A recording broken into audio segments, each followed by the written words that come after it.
Clarence Arnold Elkins Senior dilahirkan pada tanggal 19 Januari 1963 di Amerika. Elkins menikah dengan seorang wanita bernama Melinda Elkins Dawson yang dinikahinya pada tahun 1981. Mereka memiliki 2 orang anak laki-laki. Seperti pasangan suami istri pada umumnya, walaupun seringkali mengalami masalah, tetapi kehidupan mereka normal-normal saja. Hingga pada satu hari terjadi peristiwa naas yang menghancurkan keluarga mereka. Pada tanggal 7 Juni 1998 dini hari, Ibu Melinda yang bernama Judith Johnson berusia 58 tahun bersama dengan cucunya yang bernama Brooke Sutton berusia 6 tahun diserang secara brutal oleh seorang penyusup di rumah judi yang berada di Barberton, Ohio. Judy diserang saat sedang tertidur di sofa ruang tamunya. Dia diperkosa, ditikam, dan dipukuli sangat parah sehingga hidung, rahang, tulang selangka, dan tengkoraknya retak. Penyebab kematiannya dipastikan akibat dicekik. Brooke yang saat itu sedang tidur di kamar Judy terbangun mendengar keributan yang terjadi. Saat dia pergi ke dapur, dia melihat seorang pria dalam posisi membelakanginya sedang menyiksa neneknya. Brooke yang ketakutan secara diam-diam kembali ke tempat tidur dan bersembunyi di balik selimut sambil berpura-pura tidur. Dia berharap pria itu tidak menyadari kehadirannya dan segera pergi meninggalkan rumah mereka. Namun malang baginya, si penyusup memasuki kamar dan memukul wajahnya hingga Brooke kecil pun pingsan. Penyusup yang mengira jika Brooke telah tewas meninggalkan gadis kecil itu. Brooke yang pingsan tidak mengetahui apa yang terjadi pada dirinya. Pada kenyataannya, dia juga dipukuli, diperkosa, dan dicekik yang membuat tenggorokannya terluka. Walaupun Brooke mengalami semua kengerian tersebut, dia berhasil bertahan dan selamat. Pada jam 7 pagi, saat Brooke sadar dari pingsannya, dia menelpon seorang tetangga dan meninggalkan pesan suara di mesin penjawab telepon mereka. Dalam pesan tersebut, dia mengatakan jika neneknya telah meninggal dan dia membutuhkan bantuan agar bisa pulang ke rumahnya. Tetapi karena tidak ada jawaban, Brooke pun pergi meninggalkan rumah neneknya. Tidak lama kemudian, Brooke berjalan ke rumah salah satu tetangga terdekat mereka bernama Tonya Brashill dan mengetuk pintu rumahnya. Tonya terlihat kaget saat melihat Brooke yang saat itu masih memakai pakaian tidur dalam keadaan memar dan berdarah. Tonya mengatakan saat itu dia sedang memasak sarapan untuk anak-anaknya dan meminta agar Brooke untuk menunggu di teras serta berjanji akan mengantarkan pulang. 45 menit kemudian, Tonya mengantarkan Brooke pulang ke rumahnya. Pada ibu Brooke yang merupakan adik Melinda, Tonya menceritakan apa yang telah menimpa Brooke serta mengatakan jika Brooke telah mengidentifikasi Elkins sebagai pelakunya. Ketika polisi datang menanyai Brooke, Brooke mengatakan jika si penyusup terlihat seperti Elkins. Namun, polisi menafsirkan pernyataan tersebut jika sang penyusup adalah Elkins. Polisi yang mendatangi rumah Melinda mengatakan jika ibu serta keponakannya telah diserang. Tetapi Melinda lebih syok lagi saat diberitahu jika suaminya telah diidentifikasi sebagai sang pelaku. Elkins pun ditangkap di rumahnya tepat di hadapan istri dan anak-anaknya. Melinda pun mendatangi rumah adiknya untuk memastikan sendiri apakah pernyataan Brooke benar. Tetapi kedatangannya ditolak dan Melinda diusir dari rumah tersebut oleh ayah Brooke. Saat pemakaman Judy, hampir semua anggota keluarga tidak mau berbicara pada Melinda. Sejak kejadian ini, anggota keluarga besar mereka terpecah menjadi 2 bagian. Sebagian mempercayai Elkins tidak bersalah dan anggota lainnya meyakini jika Elkins pelakunya. Dalam persidangan, jaksa berteori bahwa Elkins membunuh Judy akibat frustasi karena mertuanya ikut campur dalam pernikahan mereka yang saat itu sedang bermasalah. Pada waktunya terjadi serangan, pada jam 2.30 dini hari, Elkins mengaku sedang minum-minum bersama teman-temannya hingga jam 2.40 dini hari. Alibi ini diperkuat oleh teman-teman, tetangga, serta Melinda. Melinda bersaksi jika di malam Elkins pulang, Melinda tidak tidur dan terjaga sepanjang malam karena merawat anaknya yang sedang sakit. Bahkan sebelum mereka tidur, mereka sempat ngobrol selama 1,5 jam. Rumah Judy dan Elkins sendiri berjarak 1 jam perjalanan dengan mobil, sehingga tidak mungkin baginya berkendara sejauh itu dan kembali berada di rumah dalam waktu singkat. Selama dalam pencarian di TKP, polisi tidak menemukan sidik jari dan DNA milik Elkins atau adanya tanda-tanda masuk secara paksa. Barang bukti berupa rambut dan DNA pribadi yang terdapat di kedua tubuh korban merupakan milik orang lain yang setelah dilakukan tes, DNA tersebut tidak terdaftar di database kepolisian. Walaupun kasus ini terdengar aneh, namun tetap saja dalam persidangan ini, yang sebagian besar fakta-faktanya hanya berdasarkan keterangan Brooke yang berusia 6 tahun, para juri menetapkan Elkins sebagai pelakunya. Di tanggal 10 Juni 1999, Elkins yang saat itu berusia 35 tahun didakwa atas beberapa pasal berlapis dan divonis 2 kali hukuman penjara seumur hidup. Tetapi hingga bertahun-tahun kemudian, Brooke menyatakan keraguannya tentang keterangannya sendiri. Menurutnya, dia tidak yakin apakah itu adalah paman Elkins. Saat itu dia terlalu takut untuk mengatakan apapun. Setelah 3 tahun berlalu, Melinda yang meyakini jika Elkins tidak bersalah, memutuskan berjuang untuk menemukan pelaku sebenarnya. Dia menyewa seorang penyidik swasta bernama Martinian yang terkenal karena telah banyak membantu dalam kasus-kasus terdakwa yang salah tuduh. Kepada Martin, Melinda menyatakan kecurigaannya pada beberapa orang pria yang tanpa diduga setelah diminta, pria-pria itu bersedia memberikan sampel DNA-nya yang setelah diperiksa tidak memiliki kecocokan dengan DNA di TKP. Melinda yang tidak menyerah memutuskan untuk kembali menanyai Brooke yang tentunya mengetahui dengan jelas deskripsi si pelaku. Beruntungnya kali ini adik Melinda tidak mengusirnya dan mereka kembali berbaikan. Tetapi mereka harus menunggu agar Brooke mau membicarakan kejadian di malam itu. Melinda tidak memaksanya karena dia memahami trauma yang telah dialami Brooke. Hingga pada satu hari, Brooke teringat jika pelaku memiliki mata berwarna coklat sedangkan Elkins memiliki mata berwarna biru terang. Berdasarkan temuan ini, di bulan Oktober 2002 mereka mengajukan bukti-bukti baru serta mengajukan sebuah petisi untuk kembali membuka kasus Elkins. Namun beberapa minggu kemudian Melinda mendapatkan telepon jika hakim menolak untuk membuka kasus tersebut karena hakim meyakini jika Brooke telah dipengaruhi oleh kerabat lainnya setelah mereka berbaikan. Penolakan ini tidak membuatnya menyerah. Hingga di akhir tahun 2003, Melinda memiliki ide untuk meminta bantuan pada Ohio Innocence Project. Sang pemilik yayasan yang bernama Mark Gotze mengatakan jika di saat itu teknologi DNA telah maju dan mereka bisa mengetes ulang DNA yang berasal dari kasus yang telah lampau. Namun ketika Melinda meminta pada pengadilan agar dia bisa mengakses ke DNA yang ditemukan di TKP, pengadilan mengizinkan tetapi dengan syarat semua biaya harus ditanggung sendiri.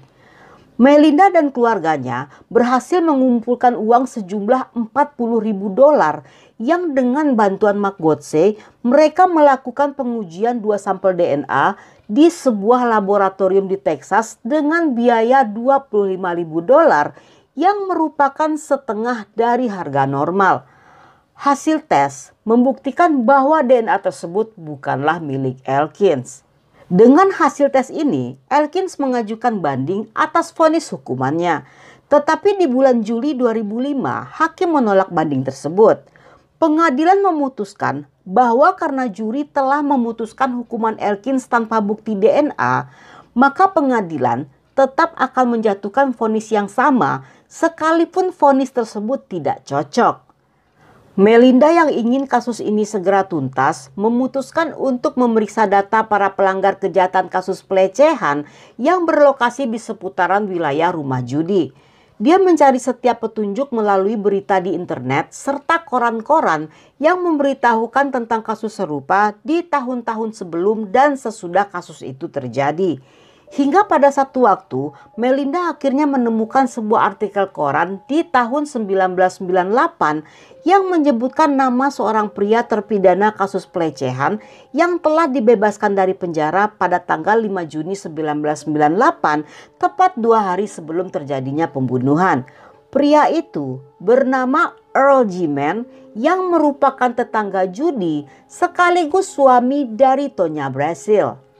Walaupun Melinda telah mengetahui pelakunya, tetapi sangat mustahil untuk mendapatkan DNA karena saat itu Mann sedang berada di penjara atas kasus yang sama. Sehingga untuk mendapatkan DNA-nya, Melinda berpura-pura menjadi penggemar yang jatuh cinta dan mengiriminya surat dengan tujuan jika Mann membalas suratnya, maka Melinda dapat memiliki sampel DNA dari ludah yang biasanya digunakan untuk mengelem perangko balasan yang diselipkan Melinda dalam setiap surat-suratnya. Namun, setelah mengiriminya surat sebanyak 20 kali, pria itu tidak pernah membalas satupun surat Melinda. Kali ini pun Melinda gagal mendapatkan DNA-nya. Tapi tanpa disangka-sangka, Mann dipindahkan dari penjaranya ke penjara yang sama dengan Elkins di Mansfield Prison. Bahkan mereka berada di blok yang sama. Tanpa membuang waktu, Melinda meminta Elkins untuk mendapatkan DNA milik Mann. Elkins berhasil mengumpulkan beberapa puntung rokok milik Mann yang disimpannya di dalam sebuah plastik yang disembunyikan di antara halaman-halaman Alkitab agar tidak bisa ditemukan oleh napi ataupun para sipir. 2 minggu kemudian, Elkins mengirimkan sebuah surat berisi puntung rokok yang telah dipres menjadi tipis ke kantor pengacaranya. Sebulan kemudian, di bulan Oktober 2005, DNA tersebut dinyatakan cocok dengan DNA di TKP. Namun terlepas dari bukti DNA itu, jaksa wilayah tetap menolak untuk membebaskan Elkins. Sehingga akhirnya pengacara Elkins menghubungi Jaksa Agung Negara Bagian Ohio yang bernama Jim Petro untuk meminta bantuan. Setelah mendapatkan laporan tersebut secara pribadi, Jim Petro menghubungi jaksa bernama Sherry Bevan Walsh yang diminta bantuan untuk memeriksa kasus ini.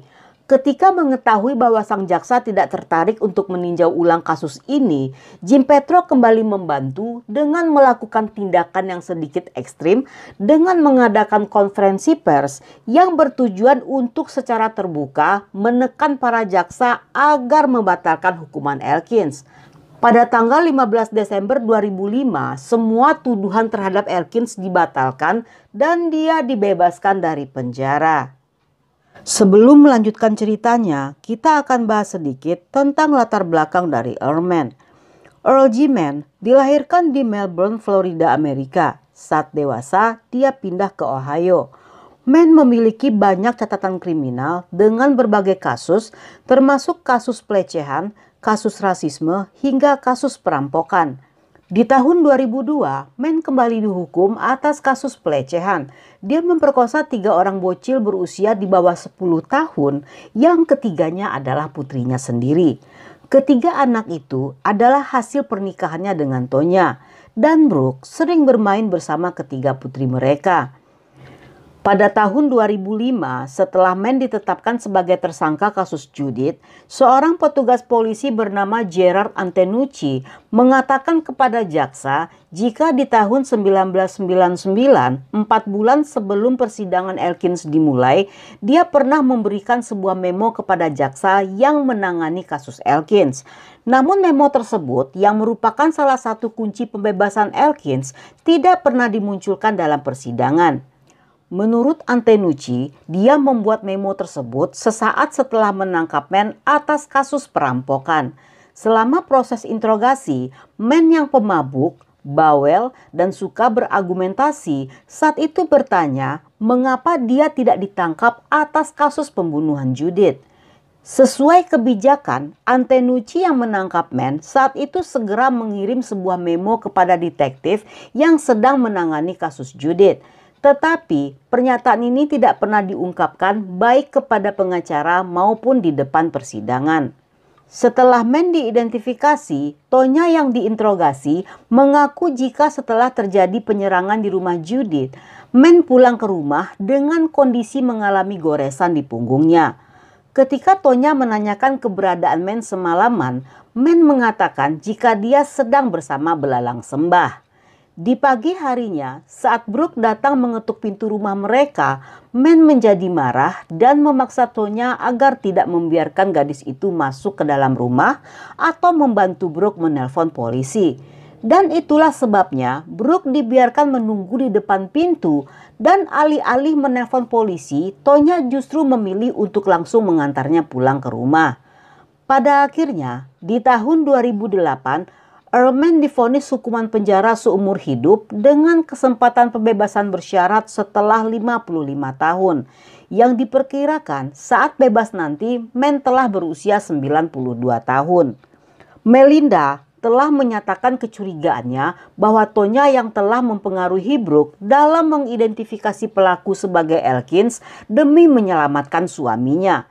Tonya adalah orang pertama yang mengetahui kasus itu dan dia jugalah yang melaporkan pada ibu Brooke bahwa Brooke mengenali pelakunya sebagai Elkins. Saat bersaksi di persidangan, Tonya kembali berbohong dengan mengatakan jika Brooke yang memberitahunya bahwa Elkins adalah pelakunya. Setelah dibebaskan, Elkins mengajukan gugatan perdata terhadap kepolisian Barbertown karena telah gagal mengungkapkan kebenaran dan menjadi korban salah tangkap. Polisi Barbertown yang berusaha agar kasus itu dihentikan, pada akhirnya mereka pun gagal. Menurut hakim, jika pernyataan Mann kepada Antenucci saat itu diungkapkan pada persidangan, tentunya polisi akan segera menemukan pelakunya dan Elkins tidak perlu dipenjara. Dalam gugatan ini, Elkins menuntut ganti rugi sebesar 5,25 juta dolar. Dengan adanya kasus ini, Melinda berperan penting dalam membuat Ohio meloloskan rancangan undang-undang bernama Senate Bill 62 yang dikenal sebagai Post-Conviction DNA Law, yang undang-undang ini bertujuan agar dilakukan tes DNA sebagai penentu hasil dalam sebuah kasus pidana. Melinda juga menjabat sebagai ketua dewan, pembicara publik, dan pengacara untuk Ohioan to Stop Execution. Yayasan ini memperjuangkan keadilan dan meningkatkan kesadaran atas hukuman yang salah.